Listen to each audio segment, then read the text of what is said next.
Hello friends, आपका स्वागत है हमारे यूट्यूब चैनल स्टडी 26 पर। आज के वीडियो में देखेंगे बीए सेकंड सेमेस्टर के जो भी बच्चे हैं ना, उन्होंने इंग्लिश पेपर को लिया हुआ है।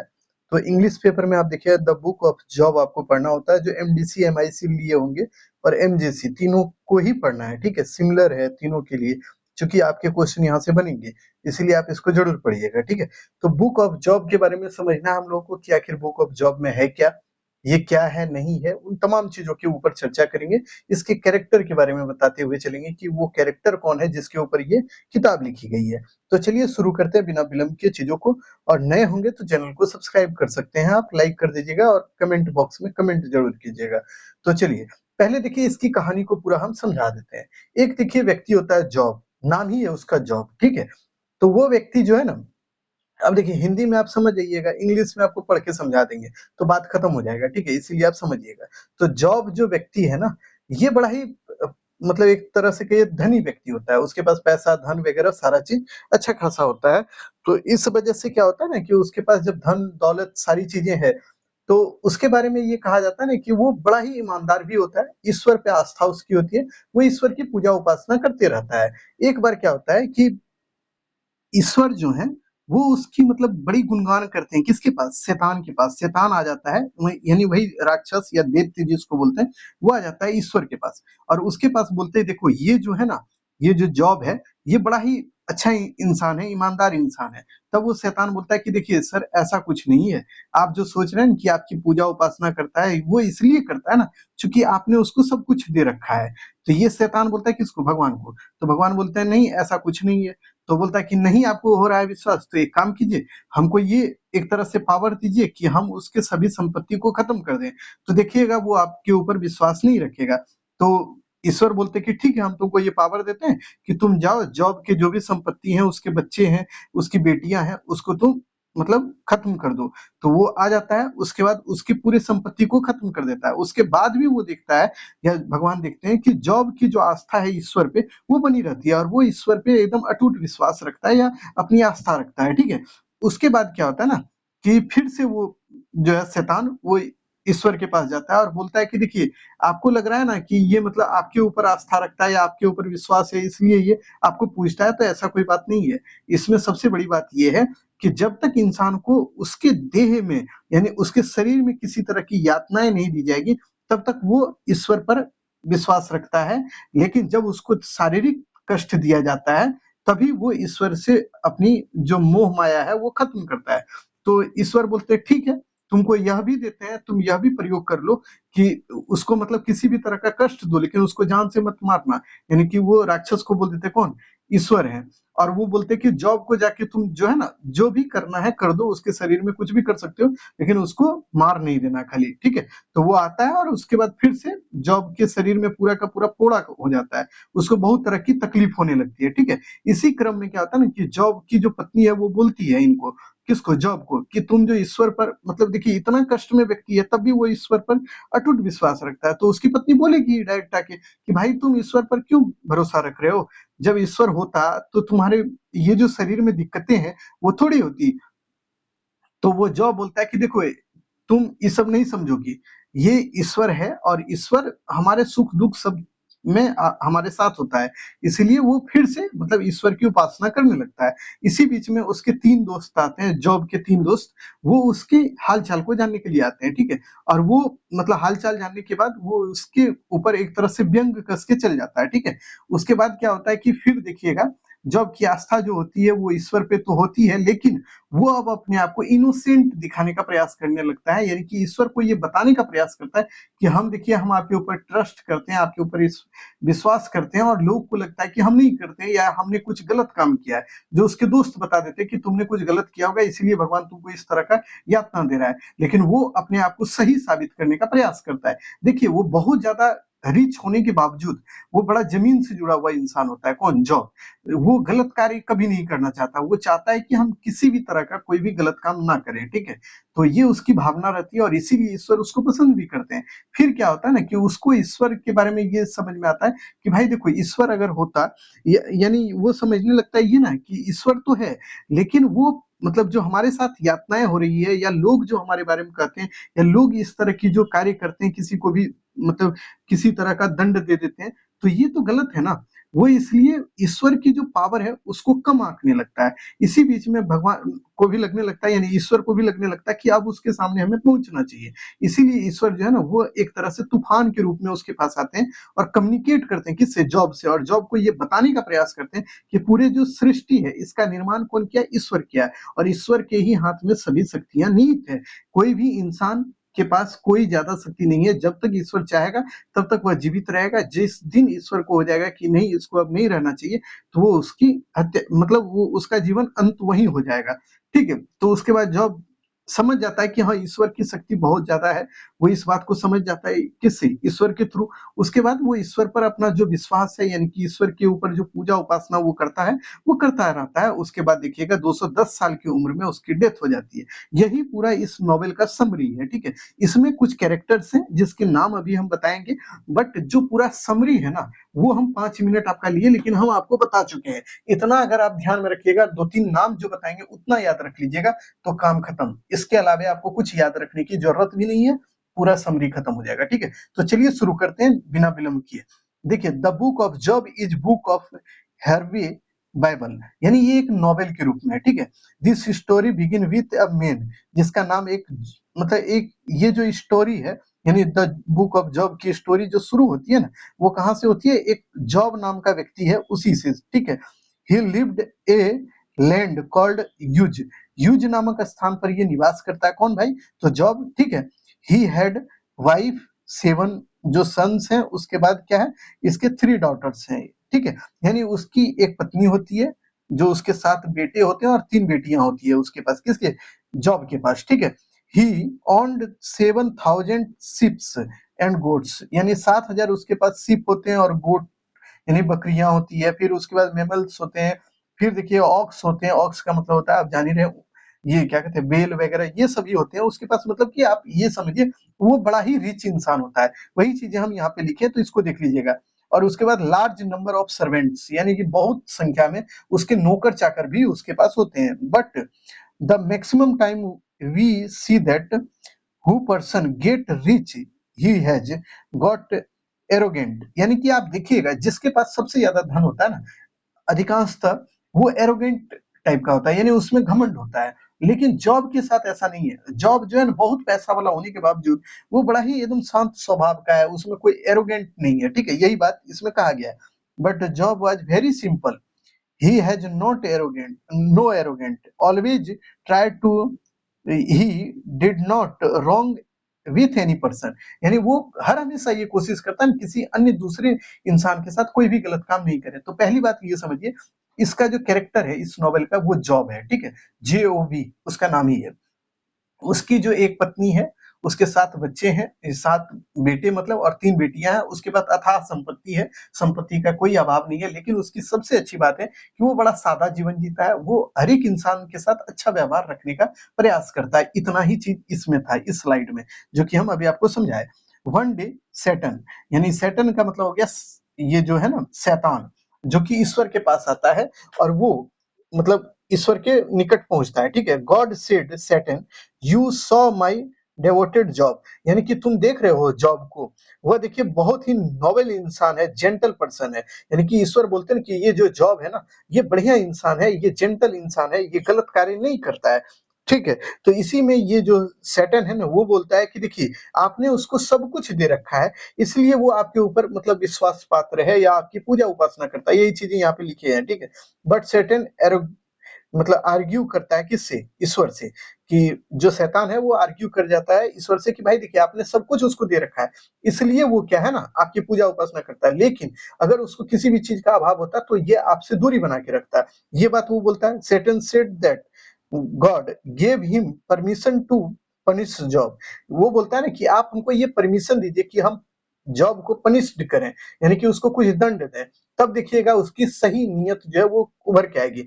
तो उसके बाद क्या होता है कि ये जो ईश्वर है वो उसको बोल देते हैं कि ठीक है हम तुमको परमिशन देते हैं। God allowed Satan to termed Job to test his goodness, यानी कि तुमको ये परमिशन देते हैं कि तुम उसकी अच्छाई को जांचो। किसको बोलते हैं भाई, तो वो शैतान को बोल देते हैं। कौन, ईश्वर। उसके बाद क्या होता है, but he was not allowed to physical harm Job in the process.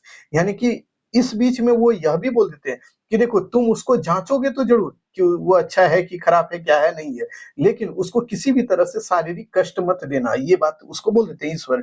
ठीक है, उसके बाद क्या होता है, यानी जॉब का जो है मतलब जांच शुरू हो जाएगा, देखिए यहीं से।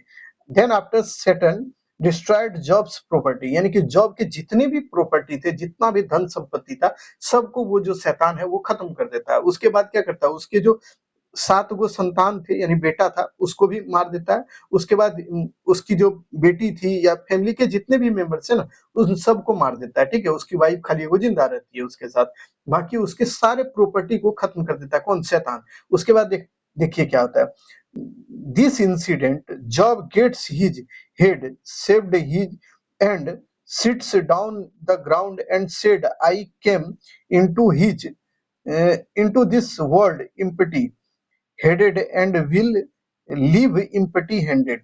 यानी वो बोलता है ना कि देखिए हम खाली हाथ आए थे और खाली हाथ ही जाएंगे, हमारे पास कुछ नहीं था, यानी जब हमारा जन्म हुआ हमारे पास कुछ नहीं था, और हम जब जाएंगे भी तो हमारे पास कुछ नहीं रहेगा। यही बात वो सोचने लगता है जमीन पर बैठकर, जब उसके साथ इस तरह का घटना हो जाता है कि उसका सब कुछ खत्म हो जाता है तब। ठीक है, God give me everything and God took it all away.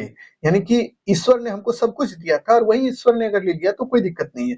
Even after he continuous praising, क्या करता है, गॉड की पूजा उपासना करने लगता है। यानी कि वो देखिए उसके साथ इतनी समस्या हुई, फिर भी वो ईश्वर को कोसने के बजाय वो भगवान की उपासना करने में लग जाता है। उसके बेटे मर गए, उसकी बेटियां मर गई, उसके जितने संपत्ति थे वो सब समाप्त हो गए। ठीक है, इस बात को ध्यान रखिए। वन डे अगेन सैटर्न जो है comes near God, near be God, यानी कि एक दिन फिर से जो है ना ये शैतान जो है वो कहाँ पहुंच जाता है, गॉड के निकट आता है, यानी ईश्वर के निकट आता है, और ईश्वर से फिर से बोलता है कि देखिए अगर आप किसी भी इंसान का संपत्ति धन को खत्म कीजिएगा ना, इससे ये जरूरी नहीं है कि वो आपके ऊपर आस्था खत्म कर दे। यानी कि जब तक इंसान को उसकी शारीरिक मतलब क्षति नहीं पहुंचाई जाए तब तक वो ईश्वर पे आस्था रखता है। ये बात उसने बोला, तब ईश्वर उसको अलाउ कर देते कि जाओ फिर से तुम उसको पनिश करो। लेकिन इस बार उसको बोलते हैं कि तुम उसको जान से मत मारना, बाकी उसको शारीरिक कष्ट दे सकते हो तुम। पहली बार क्या था कि शारीरिक कष्ट मत देना, इस बार बोल दिए कि वो तुम कर दो, जाओ।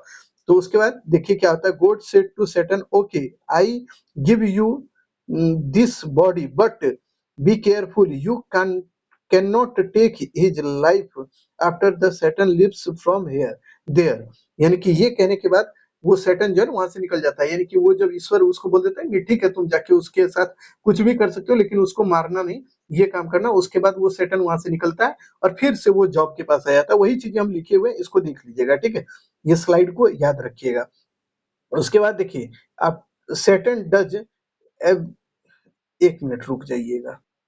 उसके बाद देखिए सैटर्न क्या कहता है, ये आ जाता है ना वहां से, जब इसको परमिशन मिल गया ईश्वर का कि तुम उसके शरीर के साथ कुछ भी कर सकते हो, तो वो आके यहाँ पे क्या करता है कि उसके शरीर में पूरा फोड़ा उड़ा कर देता है। किसके?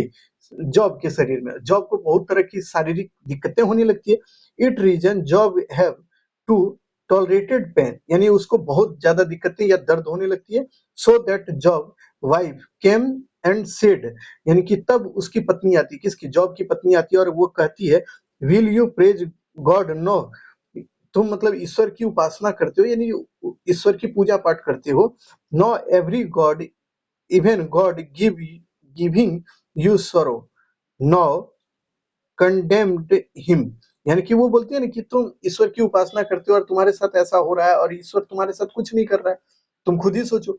तब वही उसी में वो बोलता है ए फुलिश लेडी, तुम नहीं समझोगी, तुम जाओ यहाँ से। उसके बाद वो बोलता है कि अगर देखिए हमारे सुख में अगर ईश्वर हमारे साथ है तो दुख में भी हमारे साथ होते हैं, और सुख दुख तो हमारा ये जीवन का पार्ट है।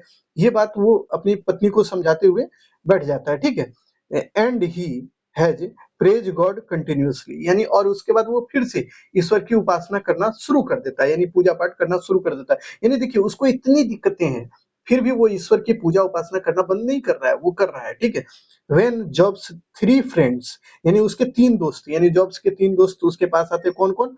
एलिफाज, उसके बाद देखिए बिदाद और जोफर।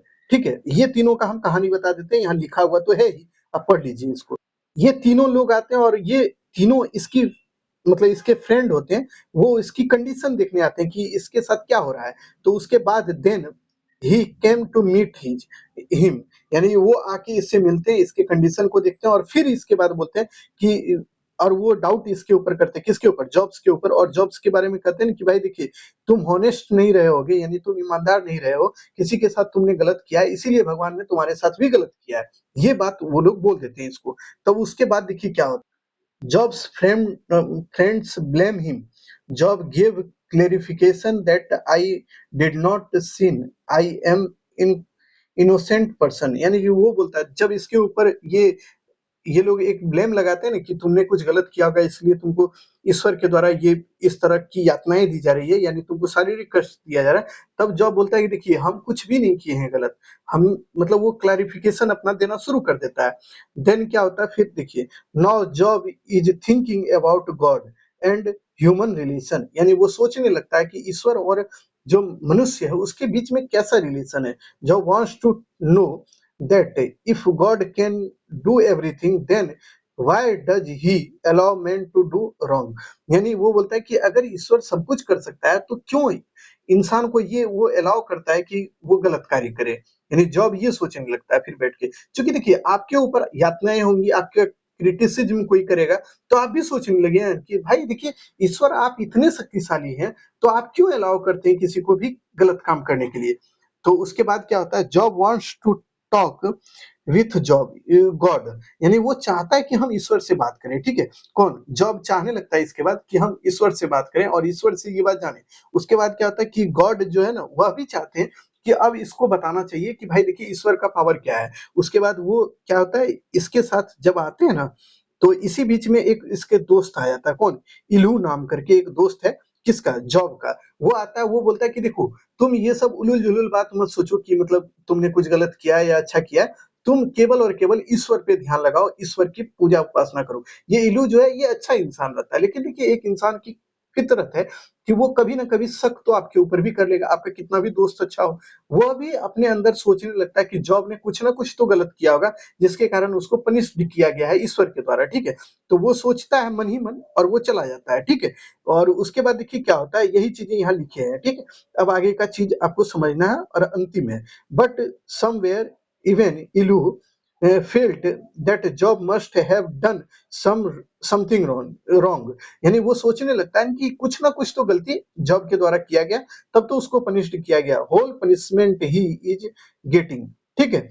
अनलिमिट मतलब ultimately God communicate with Job through the storm, यानी कि एक तूफान के रूप में, एक तरह से कहिए तो आंधी के रूप में ईश्वर आते हैं और ईश्वर उससे बातें करने लगते हैं, किससे, ये जॉब से, और जॉब को बताने लगते हैं कि देखो ईश्वर जो है ना सर्वशक्तिशाली है, ईश्वर से ज्यादा शक्तिशाली कोई नहीं है। इस पूरे संसार का रचना करता कौन है, तो ईश्वर है। उसके बाद ईश्वर वही चीज सारी बातें इसको बताते हैं, I built the world and nature and have made the habitable for humans, यानी कि हमने पूरे वर्ल्ड को बनाया है, पूरे नेचर को तैयार किया है और इस तरह तैयार किया है ताकि ये ह्यूमन के लिए मतलब अच्छा हो सके, यानी इसमें जो मानव है वो अच्छे से रह सके। Only God is the supreme power that in the universe, यानी ईश्वर बोलते हैं ना कि देखो एकमात्र जो सुप्रीम पावर इस पूरे यूनिवर्स का है ना वो ईश्वर है, इसके अलावा कोई नहीं है, ठीक है। किसको बोलते हैं, जॉब को। वो समझाते हैं क्योंकि वो स्टॉर्म के रूप में आए और उन्होंने समझाना शुरू कर दिया इसको, ठीक है। Ultimately God told him, how I create the universe. Job realized that God loves us very much, यानी कि इसके बाद उसको लगने लगता है जॉब को कि देखिए हम जो सोच रहे थे ना कि ईश्वर जो है हमारे साथ गलत करता है या ईश्वर के पास ये पावर नहीं है कि अच्छा करे, ऐसी। तो उसके बाद उसको ये रियलाइज होने लगता है कि ईश्वर जो है ना हमारे लिए बहुत अच्छा काम किया है कि उसने यूनिवर्स को बनाया, हम लोग रह सकते हैं, यानी वो हमारे लिए कुछ करता है, ऐसा नहीं है कि कुछ नहीं करता है, ठीक है। उसके बाद उसको ये रियलाइज होने लगता है। फिर भी गॉड को एक दिक्कत होती है, वो इसके तीनों दोस्त जो होते हैं ना जिसने इनको आके मतलब ये क्या कहते हैं जॉब को आके भड़काने का काम किया था कि तुमने कुछ गलत काम किया है इसीलिए तुमको पनिश्ड किया गया है, तो उनको ये मतलब जो ईश्वर है पनिश्ड करना चाहते हैं, यानी कि उसको दंड देना चाहते हैं। लेकिन जॉब जो है ना उस समय उनसे माफी मांग लेता है और बोलता है कि हमारे दोस्त को किसी तरह का पनिश्ड मत कीजिए। उसके बाद जॉब की जितनी संपत्ति है फिर से वापस इसको ईश्वर दे देते हैं और वो बोलते हैं कि भाई लो ये तुम्हारी संपत्ति जो है इसमें अब रहो और इच्छा अनुसार यानी कि ईमानदारी से अपना काम करते रहो, ठीक है। इसके बाद जॉब की मृत्यु जो है 210 साल की उम्र में हो जाती है। इतनी पूरी कहानी थी जो कि हमने पहले बताया था। इसमें नाम याद रख लीजिएगा, 2-3 नाम जो हमने बताया है वो बहुत इंपॉर्टेंट नाम है। एक तो इलू वाला नाम याद रखिएगा, जॉब जो मेन कैरेक्टर है इसके 3 दोस्त का नाम याद रखिएगा, बाकी कुछ नहीं याद रखिएगा, कोई दिक्कत नहीं है। इतना लिख दीजिएगा, बात खत्म। इसकी समरी हमने पूरा करा दिया है, ठीक है। और आपसे पूछेगा भी तो समरी को ही लेकर पूछेगा क्वेश्चन, ठीक है। तो आज के वीडियो में इतना ही, फिर मिलते हैं नए वीडियो में, तब तक के लिए धन्यवाद।